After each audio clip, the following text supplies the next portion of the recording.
መላሽ የተጎዳ ፍራሽ አዳሽ ህልምህን ሰሚ ቅዠትህን አካሚ ለአንድ ሳምንት የሚቆይ ነፃ የፍራሽ ማደስ ዘመቻ በእድሉ ተጠቃሚ ይሁኑ። ኑ የነተበ ፍራሻችሁን በአዲስ ጨርቅ ልቀይረው። ኑ የላመ ፍራሻችሁን ገርፌ ላንቀው። እያንዳንዳችሁ ፍራሻችሁን ተመልከቱ። እናንተ ባታዩትም እኔ አየዋለሁ። በመዋጤ እንደ ማግኔት እየሳብኩ ፍራሻችሁ እጄ ላይ ይወድቃል። ነግሬያችኋለሁ፣ ፍራሻችሁን መርምሩ። ለነገ የማይተላለፍ ሕጸጽህ ላይ ነው በአዲስ ጨርቅ ሰፍተው የሰጡ። ልታርመው የሚገባ ለልጅ ልጅ የማይተላለፍ ገድል ላይ ነው ያንተ ራሱ። ንቃ፣ ፍራሽን አሳድስ። መቼም የኛ ሰፈር ሰው ሲፈጥረው ጥሩ ጫንቃ ሰጥቶታል። ለልጅ ልጆቻችን ከምናስተላልፋቸው ትልቅ ቅርስ መካከል ጥሩ ጫንቃ ነው። ዙፋንና ካባውን፣ ምንሽርና መለየውን፣ አበልና ቲሸርቱን ሲሸከም ነው የኖረው። እንደዚህም ሆኖ ግን የዚህ ሰፈር ሰው ይገለባበጣል። ሰርከሰኛ ነው። የዚህ ሰርከስ ትርኢት አደገኛና በትኩረት የሚጎዱት ፍራሾች ናቸው። ለዚህ ነው እያንዳንዷ ቤት እየሄድኩኝ መሪ ቃሌን ከፍ አድርጌ ፍራሿን ያደስኩላት። መሪ ቃላችንም በጥልቅ መፍረስ፣ በትጥቅ መታደስ። በመጀመሪያ የሄድኩት የማማልጣይሽ ሌባው ልጅ መንፈስ ጋር ነው። ለምን እሱ ጋር የሄድኩኝ? በምክንያት ወደድንም ጠላንም ሁሉም ሰው ሰርቋል፣ አሊያም ለመሰረቅ ተዘጋጅቷል፣ ወይም ሲሰረቅ አይቷል። አንበሳውን እያየ ሌቦችን አወካቸው። እዚህ 4 ኪሎ ከፍ ብሎ አንበሳ ግቢ አካባቢ ያሉ ሌቦች ናቸው። አየሁ አንበሳውን፣ ጎፈሬውን፣ ግርማ ሞገሱን እያሉ ያሳዩዋል። እነሱ ከስር ኪስን ያጸዱላል። እዚህ ሰፈርም አሉ አንበሳውን እያየ ሌቦች አንበሳውን እያሳዩ በተረኩልህ ተረክ ስትቧቀስና ስትካሰስ እነሱ ካሳዩ አንበሳ ገዝፈው ይገኛሉ። ግዝፈታቸውን ለማረጋገጥ የትም መሄድ አይጠበቅብህም። እኔ በማስረጃ አረጋግጥልሃለሁ። የቀበሌያችን ሊቆቅ መስራቱን ሰማሁ። ይሄን አላምንም ብዬ ቦታው ድረስ ሄጄ አየሁ። በጣም ገረመኝና ጉዳዩን ለማስረዳት ወደ መምህር ቅኔ ጋር ሄድኩ። መምህር ቅኔ የቀበሌያችን ሊቀመንበር ፎቅ መስራቱን ሰሙ አልኳቸው። አዎ ሰማሁ። ከየት አምጥቶ ሰራ ስላቸው ያው ከድራችን ላይ ተበድሮ ነው። ምን ነካዎት መምህር ቅኔ? የቀበሌያችን ሊቀመንበር እኮ የወር ደመወዝተኛ ነው። ከየት አምጥቶ ነው ብድሩ የሚከፍለው ስላቸው የተለመደች ወርቅ ፈገግታቸውን ብልጭ አድርገው ተረቷን አመጧት። አንበሳ ምን ይበላ ተበድሩ፣ ከየት ሊከፍል ማን?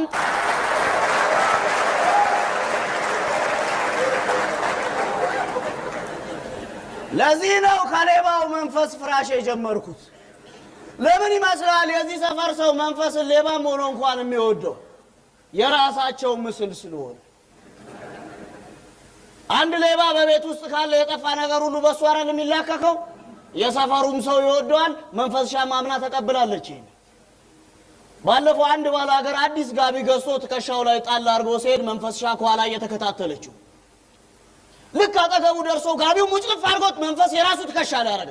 ሰውየው ጋቤን ጋቤን ሲል መንፈስ ምን ያስጨዋል? እንደኔ ጠበቃ አድርጋ አትይዝም?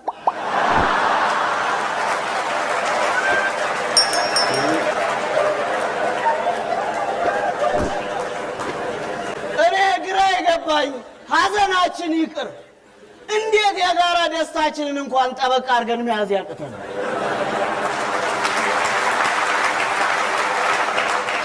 ለዚህ ነው በመጀመሪያ የመንፈስን ፍራሽ አደስኩለት።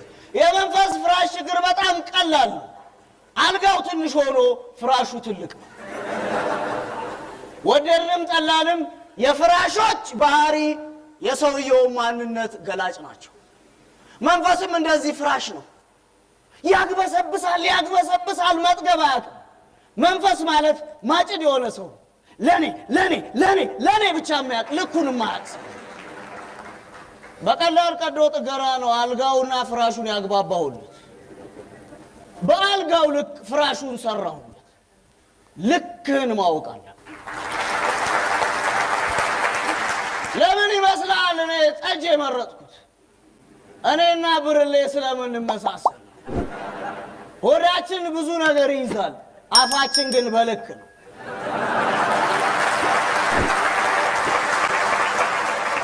ልዩነቱ ብርሌ ጠጅን ያሳያል የኔ ሆድ ነገር ግን አይታይም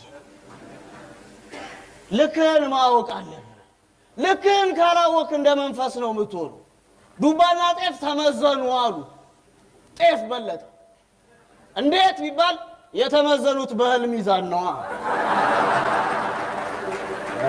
ልክን ልታውቅ ስትፈልግ ሚዛንህን መለየት አለብህ ብዙ ሰው ነው በሚዛኑ ምክንያት የትም ወርቆ ይቀርብ ብዙ ሰው ነው ውሃ ልክ በሌለው ሚዛን ተመዝኖ ጨለማ ቤት ወርቆ ይቀርብ ለዚህ ነው አዝማሪው ባንጃው ዘመም ወደ ግራ ዘመም እውነትን እያዩ ጎብጦ ለመታመም ያለው ልክን ማወቅ አለብህ ሚዛንህን መለየት አለብህ በመጀመሪያ በሰውኛ ልክና ሚዛን ላይ እንቁምና ከዛ ስለ ብዛታችንም ስለ መደጋገፋችንም ስለ ማቀፍና መተቃቀፋችንም እናወራለን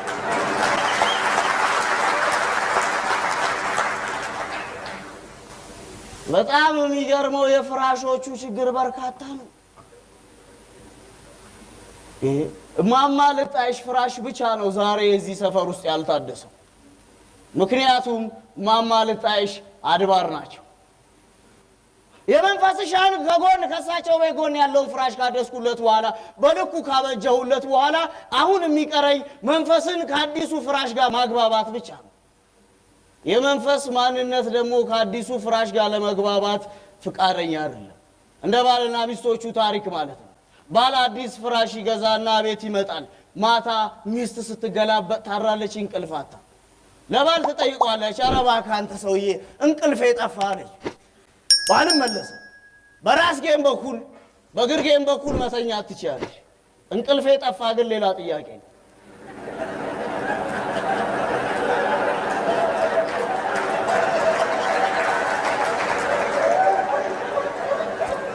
አልተግባብቶም ማለት ያለለም ማለት እኮ ባለፈው ማማ ልጣይሽ ሐኪም ቤት ሄደው እንደሆኑት ማለት ነው ማማ ልጣይሽ አይናቸውን ይታመሙና ሐኪም ቤት ሄዱና ለዶክተሩ ያስረዱታል እባክህ ዶክተርዬ አይኔ ትንሽ ደንገዝገዝ እያለ እየጋረደኝ ነው በዚህ ምክንያት ሌባ ልጄ ማረቤን እያስደነገጠ አስቸግሮኛል መላ በለኝ አሉት ዶክተሩ ማሰብ ያደርግና መርፌውን ይዞ ይነሳል እማማ ቀሚሶትን ግለቡ አላቸው እኔ ምን ዶክተርዬ አሉ ማማ ልጣይሽ እኔ ምን ዶክተርዬ ከታፋዬ ግን እንዳይቀርብም ብለህ ነው ለአይኔ አሉት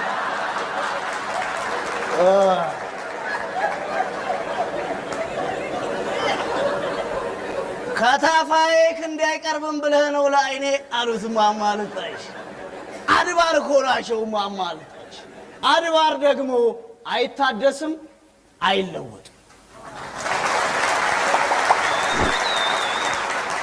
በርካታ ሰዎች አሉ በአድባራቾችን ላይ ሊያሾፉ የሚፈልጉት እታይ ሰፈር ያሉ ሰዎች አድባሩን ገነደሱት ሰው ተደናግጦ በንጋታው ቀበሌ ተሰበሰበና አድባሩ ምን ሆኖ ነው የወደቀው ሲባሉ ኮሌስትሮል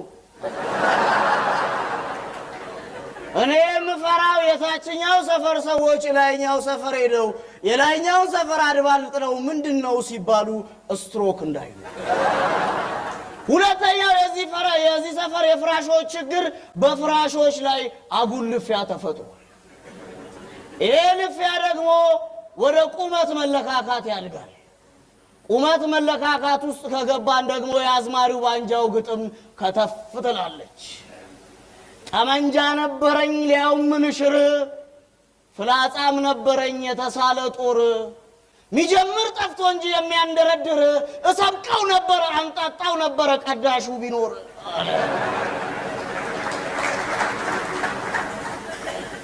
እስከ መቼ ድረስ ነው በመላምህ ብቻ ካልተገረፍክ ማትነቀው?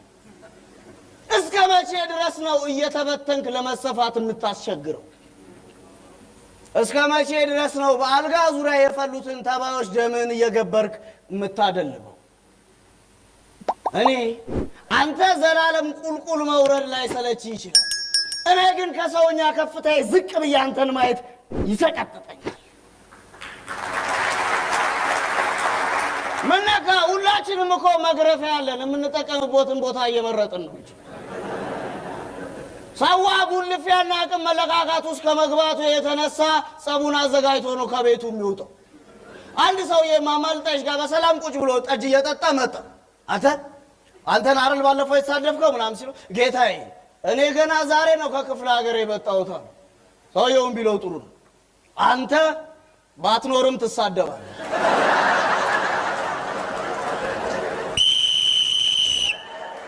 አቶ ደስታ አስመላሽ የተጎዳ ፍራሽ አዳሽ ህልምህን ሰሚ ቅዠትህን አካሚ ለአንድ ሳምንት የሚቆይ ነፃ የፍራሽ ማደሽ ዘመቻ በአዲስ መልክ ስራ ጀምረናል። በነፃ ፍቃዳቸው ፍራሻቸውን ይዘው ለሚመጡ ሰዎች በተለየ ሁኔታ ሚስጥር እንጠብቃለን። ፍራሾች ላይ ያየነውን ሁሉ ካወራንማ ከባድ ነው። ዛሬ በነፃ ፍቃዳቸው ፍራሻቸው እንዲታደስ ቤት በርካታ ፍራሾች መጥተው ነበር።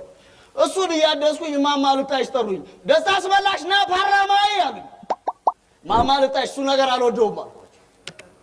ምክንያቱም ያስጎመዡኛል። ከፍተኛ ሆነ ገበያ አለ፣ ግን ያቅርቦት እጥረት አለ። አተኛኘታቸው እኮ ነው የሚያስቀናኝ።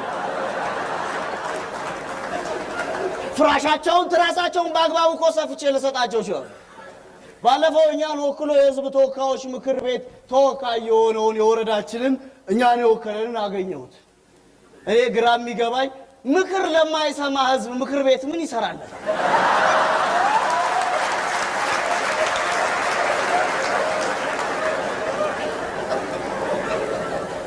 ሊጎበኘን እድር አካባቢ መጥቶ ነበር። ተወካያችን ስራ እንዴት ነው እየወከላችሁን ነው አልኩት። ምን እባክህ የሰፊው ህዝብ ችግር እያስጨነቀን እኮ ለሊት ተኝተን አናድርም። የያኔዎቹ አስተባባሪዎች ከፊት ተቀምጠው ጀርባ ስለሚሰጡን በደንብ ረፍት እናደርግ ነበር። ያሁኑ ፊት ለፊት ተቀምጠው መቼ ያስተኛል? ጎበዝ ሹፌሩና ተሳፋሪው መንገዶቻቸው ለየቅል ሆኗል። ፍራሻችሁ መርምሩ።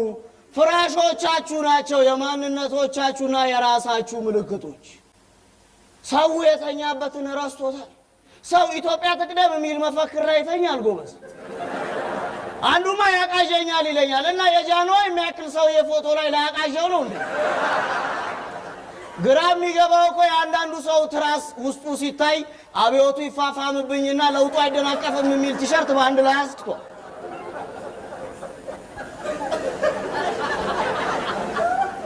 ባለቤቶቹንም ፍራሾቻቸውንም ግራና ቀኝ ቁጭ አድርጌ መዘንኳቸው፣ ገመገምኳቸው። በትክክል የዚህን ሰፈር ሰው ባህሪ የገለጹልኝ ግን ከድራችን ጀርባ የሚገኘው ይዘገያል እንጂ ሁሉም ሰው ይቅማል ጫት ቤት ነው። የሰፊው ህዝብ ነፃ ሚዲያ እነሱ ማረሉ ገባውላችሁ። ፍራሾቻችሁ በነፃ ላድስላችሁ ነው፣ በድሉ ተጠቃሚ ሆኑ አልኳቸው። ጫት ቤቱ በሁለት ክፍሎች የተከፈለ ነው። የመጀመሪያው ድፍሩ ይባላል። እዚህ ቤት ውስጥ የሚመጡ ደንበኞች ለሚያወሩት ወሬ በሙሉ መረጃ አይጠበቅባቸውም፣ ታሪክ ፈጥሮ መቀደር ነው። የሁለተኛው ክፍል ከነዚህ ይለያል። ለእያንዳንዷ ለምታወሯት ነገር መረጃም ማስረጃም ማቅረብ ይጠበቅባቸዋል። ሁለቱንም ክፍሎች አንድ የሚያደርጋቸው የጋራ ነገር ግን ሁለቱም ጠቋሚ እጆች ናቸው። ጠቋሚ እጆች ጋር ደግሞ መፍትሄ የለም። መፍትሄን ለማመንጨት ውስጥህንና ውጪህን በሰውኛ ልክ ላይ ቁጭ ማድረግ አለ። ለእነዚህ ሰዎች መፍትሄ እንኳን ብታቀርብላቸው መፍትሄን ያንኳስሱትና ይቀልዱባል። ምክንያቱም ሁሉ ጊዜ ጠቋሚ ሆነው ነዋ መኖር የሚፈልጉት። እንዴት በመፍትሄ ላይ እንደሚያላግጡብህ ላሳየ። ሰውየው አይጥ ያስቸግረውና ቤቱ መድኃኒት ሊገዛ ሄደ። ባለ መድኃኒት ሻጩን እስቲ የአይጥ መድኃኒት ስጠኝ ሲለው ሻጩ ታማብህ ነው?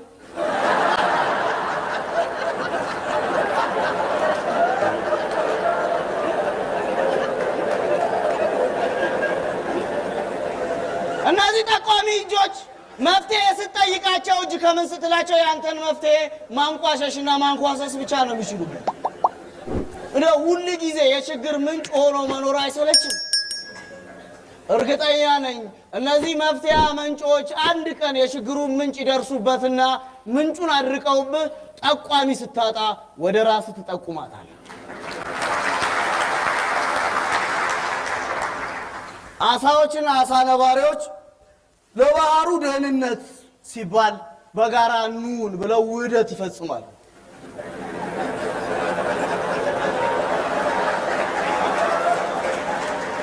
አንዳንድ አሳ ነባሪዎች ግን የበላይነታችን ሊገፋና ሊደፈጠጥ ይችላል ብለው ማፈግፈግ ጀመሩ።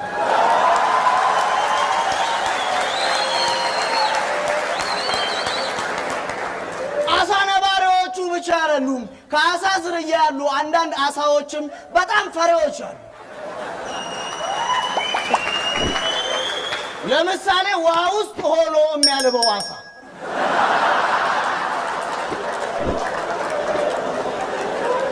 በዚህ ምክንያት ይህንን የጋራ ኑሮ የፈለጉ ሰዎች ለሰፊው የባህሩ ነዋሪ መግለጫ መስጠት ጀመሩ። ሰፊው የባህር ነዋሪ ሆይ በጋራ መኖራችን ያበለጽገናል፣ እኛን ምረጥ። ምክንያቱም ምልክታችን አሳ ነው። አሳ ደግሞ መኖሪያው ውሃ ነው። የውሃ ግብሩ ደግሞ መርጋት ነው። ማንኛውም የንብ ዝርያ ውሃ ውስጥ ገብቶ አሳን ሊነድፈው ስለማይችል አሳን ይምረጡ።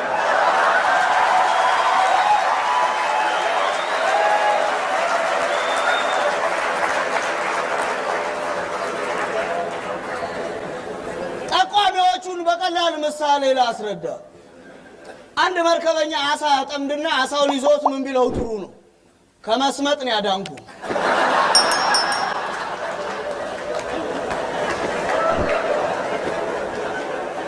ፍራሽ ውስጥ ከመስመጥህ በፊት የዘመቻው ተጠቃሚ ሁን። እንደኔ ሁሉ ጊዜ የመፍትሄው አካል ለመሆን ሞክር። የመፍትሄው አካል እንዴት እንደምትሆን በማማ ልጣይሽ ምሳሌ አስረዳለሁ። ልጃቸው ሌባው መንፈስ ሌሊት አጥር እየዘለለ እየገባ እንቅልፍ ይነሳቸዋል። በዚህም የተበሳጩት ማማ ልጣይሽ በንጋታው ባለሙያ ይጠሩና ዙሪያውን የቤታቸውን አጥር ባደገኛ አጥር ያሳጥሩታል። ለሳምንታት እፎይታ አገኙ። መንፈስሻም በጊዜ እየገባ መተኛት ጀመረ። አንድ ቀን ሌሊት ማማ ልጣይሽ ብድግ ሲሉ መንፈስ ወየ ከውስጥ ወደ ውጭ መዘል ጀምሯል።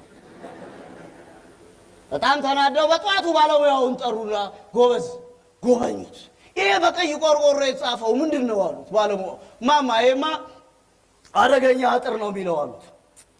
ታዲያ ወደ ውጭ ምን ይሰራል? ወደ ውስጥ አርግልኝ፣ ጠላቴ ከውስጥ ነው፣ ጠላቴ ከውስጥ ነው አሉ ማማ ልጣይሽ። አንዳንድ ሰው እኮ ከውስጡ ሳያግባባ ነው ሌላውን ሊያግባባ የሚነሳ።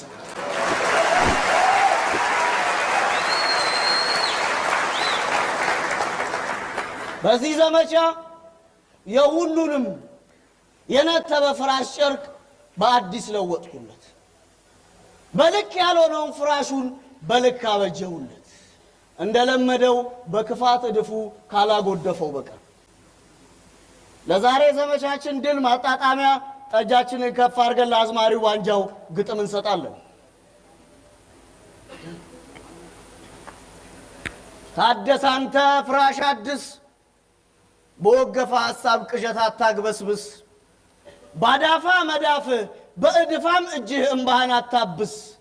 ከምንነትህ ደጅ ከማንነትህ ጽንፍ ሰው መሆንን አስስ።